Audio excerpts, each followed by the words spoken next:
விஷயம் வருது. அக்ஷராபியாசம். ஓகேவா? அவருக்கு வந்து கணேஷா வந்து தவத்துக்கு போயிட்டு வராங்க வீட்டுக்கு. கைலாயத்துக்கு வந்த உடனே நிறைய விஷயம் பாத்தீங்கன்னா முருகர் வந்து கொஞ்சம், அதாவது புள்ளியார் எப்படின்னா ரொம்ப ஸ்ட்ரிக்டா எப்படி இருக்கணும்னா எல்லாமே கரெக்டா பண்ணணும், பெர்ஃபெக்டா பண்ணணும், ரூல்ஸ் அண்ட் ரெகுலேஷன்ஸ் எல்லாம் பயங்கரமா எதிர்பார்ப்பாரு.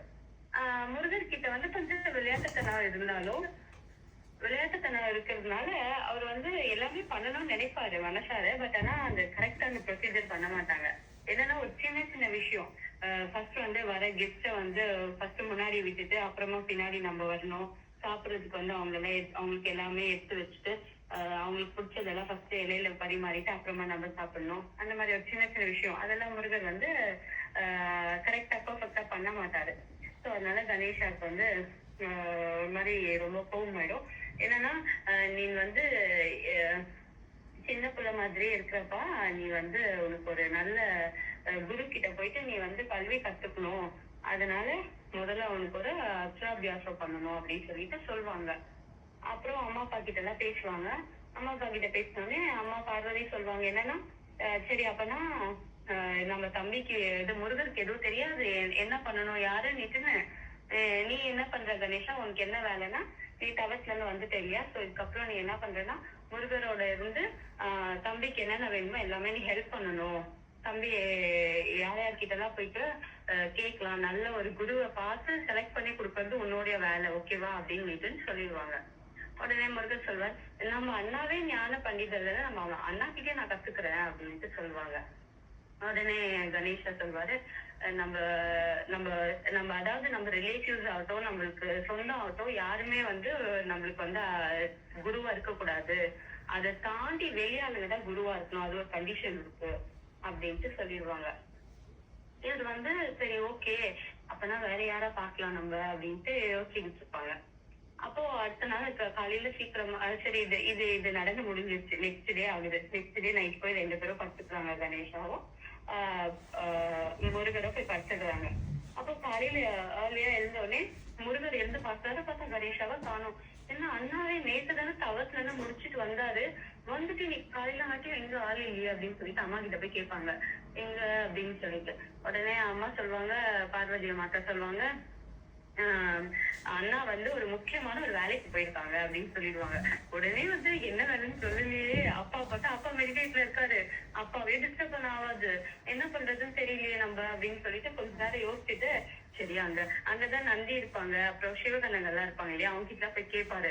அவங்கதான் இது தெரியாது அவங்களுக்கு, பிள்ளையார் வந்து விநாயகர் வந்து அதாவது ரிஷிகள், அதாவது யார் யாரு அப்படின்னா இந்திரன், அக்னி அந்த மாதிரி ரிஷிகள் எல்லாம் இருப்பாங்க இல்லையா தேவலோகத்துல, அவங்களுக்கு எல்லாருக்கும் கிளாஸ் எடுக்க போயிருப்பாங்க. வர்ண பகவான், வாயு பகவான், அந்த மாதிரி எல்லாரும் இருப்பாங்க இல்லையா, அந்த மாதிரி அவங்களுக்கு எல்லாம் கிளாஸ் எடுக்க போயிருப்பாரு. உடனே வந்து கணேஷா இது முருகருக்கு தெரிஞ்சோடனே ஓகே நம்மளும் போலாம் இப்போ அப்படின்னு சொல்லிட்டு நம்பி ஆன்சர் பண்ணிடுவாங்க. பண்ணிட்டு உடனே தெரிஞ்சோடனே நம்மளும் போலாம் அப்படின்னு சொல்லிட்டு நேரா போறாங்க. போயிட்டு தேவலோகத்துக்கு போயிட்டு பாக்குறாங்க. அங்க வந்து அண்ணா சொல்லி கொடுத்துட்டு இருக்காங்க. நிறைய கொஸ்டின்ஸ் எல்லாம் கேட்டுட்டு இருக்காங்க. அந்த கொஸ்டின்ஸ்க்கு எல்லாம் ஆன்சரே தெரியல. பட் முருகர் வந்து ஒண்ணுமே தெரியல, இன்னும் நாலேஜ் வேணும்னு நினைச்சாரு. பட் ஆனா முருகர் அங்க உள்ள போயிட்டோன்னே முருகருக்கு வந்து அந்த ஆன்சருக்கு, அந்த கொஸ்டினுக்கு ஆன்சர் தெரியுது. என்னன்னா பக்தினா என்ன, அதை எப்படி நம்ம வந்து பண்ண முடியும் அப்படின்னு சொல்ற விஷயம். பக்தினா என்ன அப்படின்னு எல்லார்கிட்டும் கேக்குறாங்க. எல்லாரும் கொஞ்சம் அமைதியாவே இருக்கிறாங்க. ஆனா வந்து இவங்க வந்து கைலாயத்துக்கு வந்த உடனேவே அம்மா வந்து கீழே பொய்கையில தானே இருந்தாங்க, அங்கதானே கார்த்திகை பெண்கள்ல வளர்த்துட்டு இருந்தாங்க. இவங்க மேல தானே கூட்டிட்டு வந்து கைலாயத்துக்கு கூட்டிட்டு வந்து தானே பேர் ஒரு ஃபங்க்ஷன் எல்லாம் வச்சாங்க. அப்ப வந்து நிறைய விஷயம் வந்து முருகருக்கு வந்து சொல்லி கொடுத்தது உண்டு. அப்ப வந்து அம்மா வந்து பார்வதி வந்து பக்தி பத்தி எல்லாம் கூட சொல்லி கொடுத்துருக்காங்க. ஏன்னா அப்பா சொல்வாரு என்னன்னா, என் பையன் வந்து அசுரர்கள் அழிக்கிறதுக்காக தான் பிறந்தாங்க அப்படின்ட்டு, அவன் வந்து கொஞ்சம் நிறைய விஷயம் கத்துக்கணும் அப்படின்ட்டு இங்க சரவண பொய்கையில இருக்கும் போதே விஷ்ணு பகவான் வந்து நிறைய விஷயம் சொல்லி கொடுத்திருப்பாரு. அப்புறமா வந்து யமன் வந்து, அதாவது யமனா வரல, ஒரு சின்ன ஒரு குருவா வேற மாதிரி ஒரு ரிஷி மாதிரி எல்லாம் வந்து நிறைய விஷயம் சொல்லி கொடுத்திருப்பாங்க. அதே மாதிரி வாரண பகவான், வாயு பகவான் எல்லாரும் வந்து ஆஹ் விநாயகருக்கு வந்து சொல்லி கொடுத்துருந்தாங்க. அதனால சாரி சாரி பிள்ளைய முருகருக்கு வந்து சொல்லி கொடுத்துருப்பாங்க. ஸோ அதனால முருகருக்கு வந்து அது எல்லாமே தெரியும். எப்படி இருக்குன்னு கொஞ்சம் நிறைய விஷயம் எல்லாம் கத்துக்கிட்டு இருப்பாங்க. சரின்னு சொல்லிட்டு அவங்க என்ன பண்றாங்க, ஒரு நிமிஷம் தர்ஷினி.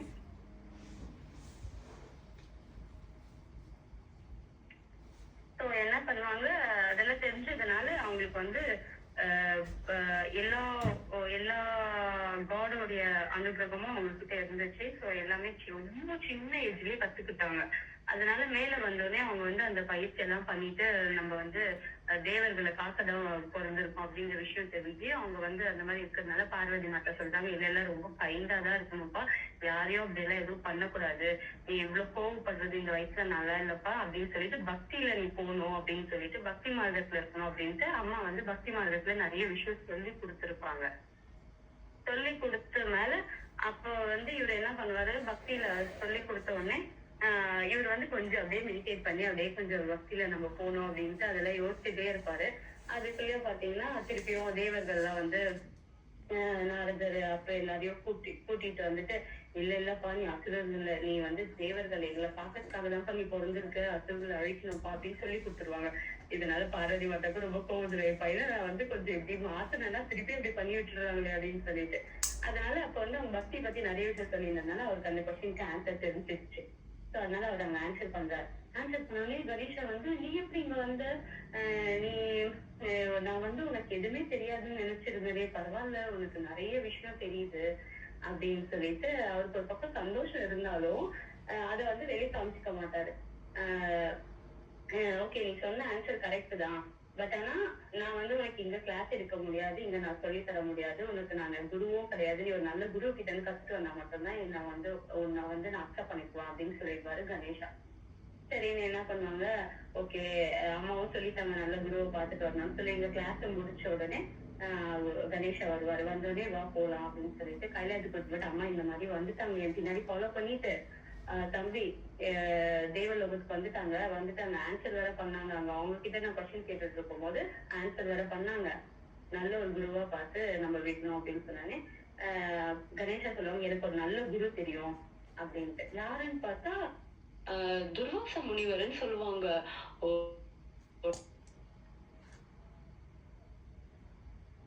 வந்து துர்வாச முனிவரா, அச்சோ அவர் சும்மா எதுக்கு ஏதாவது கோவப்படுவாரு, அவர்கிட்ட போய் என் பையன் கத்துக்கிட்டா என்ன பண்றது, இவனா குடும்பக்கார முருகன், அதை கத்துக்கிட்டாலும் அவர்கிட்ட எல்லாம் போய் கத்துக்க முடியாது, அவர் சும்மா கோவப்பட்டு என்ன சாபம் கிப கொடுத்துட்டாரு, என் பையன் தாங்க முடியாது, என்னால முடியாது, அவங்க கிட்ட மட்டும் தான் அனுப்பவே முடியாது அப்படின்னு சொல்லிடுவாங்க. அதுக்கப்புறமா வந்து கணேஷ் என்ன பண்ணுவாரு, இல்லம்மா நான் நல்லா யோசிச்சுதாம சொல்றேன் அப்படின்ட்டு சொல்லுவாங்க. உடனே அதுக்கப்புறம் சிவன் சொல்லுவாங்க, லார்ட் சிவா என்ன சொல்லுவாங்கன்னா, ஆமா முருகர் வந்து ஒரு நல்ல ஒரு செக் மாஸ்டர் கிட்ட போனா கொஞ்சம் நல்லா கத்துப்பாங்க, அவங்க கிட்டயும் துர்வாச முனிவர் கிட்டயும் வந்து ரொம்ப நல்லா வெற்றி அடைஞ்சு நல்ல பேரும் புகழோட தான் வருவாங்க என் பையன் அப்படின்ட்டு அவர் ரொம்ப கான்பிடென்டா சொல்லுவாங்க. அதனால அவங்களே செலக்ட் பண்ணி அங்க போலாம் அப்படின்னு சொல்லிட்டு அதுக்கப்புறம் என்ன பண்ணுவாங்க, அவங்களை செலக்ட் பண்றதுக்கு முன்னாடி பேசிக் அக்ஷராபியாசம் பண்ணணும், வித்யாபியாசம் வந்து அவங்க பண்ணுவாங்க. அதனால பேசிக் அக்ஷராபியாசம் பண்ணணும் அப்படின்னு சொல்லிட்டு நாரதரை செலக்ட் பண்ணுவாங்க. நாரதரை செலக்ட் பண்ணிட்டு நாரதர் வந்து, ஓகே நீவே ஒரு ஞான பண்டிதரும் உங்களுக்கு போய் நான் என்ன சொல்லி தர்றது அப்படின்ட்டு அவர் கேட்பாரு. அப்புறமா வந்து சரி அப்படி இப்படி கன்வென்ஸ் பண்ணி சொல்லி கொடுக்குறேன் நானு அப்படின்னு சொல்லிடுவாரு. இப்போ ஒரு யாகம் பண்ணணும், ஓகேவா, யாகத்துக்கு எல்லாம் தேவையான திங்ஸ் எல்லாம் எடுத்துட்டு வரணும் அப்படின்னு கணேஷா என்ன பண்ணுவாரு, யாகத்துக்கு எல்லாம் நான் ரெடி பண்றேன், இன்னும் சுப முகூர்த்தமே இன்னும் 2 மணி நேரத்துக்குள்ள முடிஞ்சிடும், அதனால இப்பவே எல்லாம் பண்ணிடுறேன், இப்பவே ரெடி பண்ணிடுறேன், இதை விட்டோம்னா இன்னும் ஒரு மாசத்துக்கு அப்புறம் தான் சுப முகூர்த்தம் கிடைக்கும் நம்மளுக்கு அப்படின்னு சொல்லிடுவாங்க டேட்டை பார்த்து. உடனே இப்பவே பண்ணிடலாம் அப்படின்ட்டு பண்ணிடுறாங்க. அந்த யாகத்துக்கு ஸ்டார்ட் பண்றாங்க. அசுரர்கள் எல்லாம் கொஞ்சம் அப்படி இப்படி இன்டராக்ட் பண்ணுவாங்க இல்லையா, அந்த மாதிரி கொஞ்சம் கொஞ்சம் தொந்தரவு எல்லாம் கொடுத்துட்டு இருந்தாங்க. அதனால என்ன பண்ணுவாரு இவரு, சூப்பரா எல்லாரையும் வந்து இது பண்ணிட்டு முருகரே வந்து 4 ஃபேஸ் உள்ள யாகத்துல உட்கார்ந்தாலும் 4 ஃபேஸோலயும் அவர் வந்து இருப்பாரு, மேலேயும் அப்படியே அவர் நிக்கிற மாதிரி இருக்கும். ஸோ அந்த எதிரிகள் எல்லாம் வந்து இது பண்றதுக்காக அவர் அப்படியே இருப்பாரு, இங்க உட்கார்ந்துட்டு இருப்பாரு. அப்போ அந்த டைம்ல பாத்தீங்கன்னா, அச்சோ நம்ம மறந்துட்டோமே, என்னன்னு பார்த்தா சாலிகிராமும் இல்ல, சாலிகிராமம் இல்லாம நம்மளால ஒண்ணுமே பண்ண முடியாது அப்படின்ட்டு நாரதர் சொல்றாரு. அச்சோ இதை மிஸ் பண்ணிட்டோமே நம்ம அப்படின்ட்டு. உடனே இப்ப வந்து இங்க இருந்து எழுந்து போக முடியாது யாராலையும், எல்லாம் உட்காந்தாச்சு. இப்போ இவங்க 3 பேர் மட்டும் தான் இருக்காங்க, நாரதர், கணேஷா, முருகர். 3 பேரும் உட்காந்துட்டு இருக்காங்க. சோ என்ன பண்றதுன்னு தெரியல. ஏன்னா முருகர் வந்து ஒரு ஃபார்ம் மட்டும், முருகருடைய ஒரு ஃபார்ம் வந்து போறாங்க மேல கைலாயத்துக்கு போயிட்டு, அம்மா கிட்ட போயிட்டு சாலிகிராமம் நம்ம வீட்டுல இருக்குதே நம்ம அப்படின்னு சொல்லிட்டு கைலாயத்துக்கு போயிட்டு அந்த சாலிகிராமத்தை எடுக்க போறாரு. எடுக்க போனாக்கா அம்மா சொல்றாங்க, இல்லப்பா இது நான் இங்க பூஜை பண்ணி வச்சிருக்கிறது, நீ வந்து இதை எடுத்துட்டு போக முடியாதுப்பா, இங்க இருந்து வேற எங்கேயுமே வராதுப்பா சாலகிராமம், இது நம்ம வீட்டுது கைலாயத்துலதான் இருக்கும் அப்படின்னு சொல்லிடுவாங்க. அம்மா இந்த மாதிரி சாலகிராமம் இல்லாம என்னம்மா பண்றது, எனக்கு வேணுமேம்மா அப்படின்ட்டு சொல்லுவாங்க.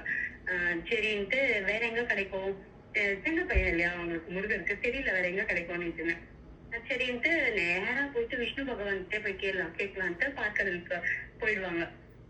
வைகுண்டத்துக்கு போயிட்டு அங்க போயிட்டு விஷ்ணு பகவானே எனக்கு வந்து சாலகிராமம் வேணும் அப்படின்னு கேட்பாங்க. அப்போ உடனே விஷ்ணு பகவான தூங்கிட்டு இருக்க மாதிரி சும்மா பத்துட்டு இருப்பாரு. எப்பவுமே அவர் பத்துட்டு இருக்க மாதிரி தானே இருப்பாரு. அந்த மாதிரி சும்மா பத்துட்டு இருக்காரு. பத்துட்டு இருந்தாலும் உலகளார்ந்த பெருமாள் வந்து நம்ம என்னென்ன பண்றோம், நம்மளுடைய திங்ஸ் எல்லாமே அவருக்கு தெரியும் இல்லையா. இதனால சும்மா தூங்கிட்டு இருக்காங்க. எதான் பண்றாங்க முருகர் பார்க்கணும், முருகர் கிட்ட கொஞ்சம் விளையாடுவாங்க விஷ்ணு பகவான். அதனால வந்து சும்மா பத்துட்டு இருக்க மாதிரி தூங்கிட்டு இருக்க மாதிரி இருக்காரு. உடனே என்ன பண்றாங்க முருகரு, சாலகிராமம் இங்க யார்கிட்ட கேட்கறது, யாருமே இல்லையேன்னு சொல்லிட்டு விஷ்ணு பகவானே அந்த ஸ்டாச்சுவோட பார்க்கடல இருப்பாங்க இல்லையா, அந்த அந்த நாகத்தோட படுத்துட்டு இருப்பாங்க இல்லையா ஆதிசேஷனோட, அப்படியே அந்த ஸ்டாச்சுவோடவே தூக்கின்னு வந்துடுறாரு கீழே. வந்துட்டு யாகத்துல வந்து சாலகிராமம் இல்லாதனால பக்கத்துல வச்சிடுறாரு. இவங்களா நாரதரா கணேஷாவோ முருகரும் 2 பேரும் வந்து முருகரை கேக்குறாங்க, நீ எவ்வளவு பெரிய தப்பு பண்ணிருக்க, என்ன விஷயம் இது, சாலகிராமம் இல்லைன்னா அதுக்காக நீ விஷ்ணு பகவானே கூட்டிட்டு வந்துருவியா, என்ன தப்பு இது அப்படின்னு சொல்லிட்டு அவங்க 2 பேரும் ரொம்ப ரொம்ப கோவப்பட்ட உடனே விஷ்ணு பகவான் வந்து எழுந்து பார்த்துட்டு சொல்றாரு, என்னுடைய மாப்பிள்ளைக்கு வந்து நானே வரணும்னு இருக்கு, அதனால நானே வந்தேன், எனக்கு இதுல சந்தோஷம் தான், சாலகிராமம் இல்லாதனால நானே வந்தேன், நானே இஷ்டப்பட்டு தான் வந்தேன் அப்படின்ட்டு சொல்லுவாரு. அப்படி சொன்ன உடனே ரொம்ப சந்தோஷமாயிடும் முருகருக்கு. முருகர் வந்து எவ்வளவு தப்பு பண்ணாலும் அது பாத்தீங்கன்னா அது ஒரு நல்ல விஷயமா மனசுல வந்து ஒரு நல்ல விஷயத்தோட பண்ணும்போது அந்த தப்பு எல்லாமே பாத்தீங்கன்னா அவர் வின் பண்ணிட்டே வருவாரு. அந்த ஒரு நல்ல விஷயம் இங்க நடந்தது.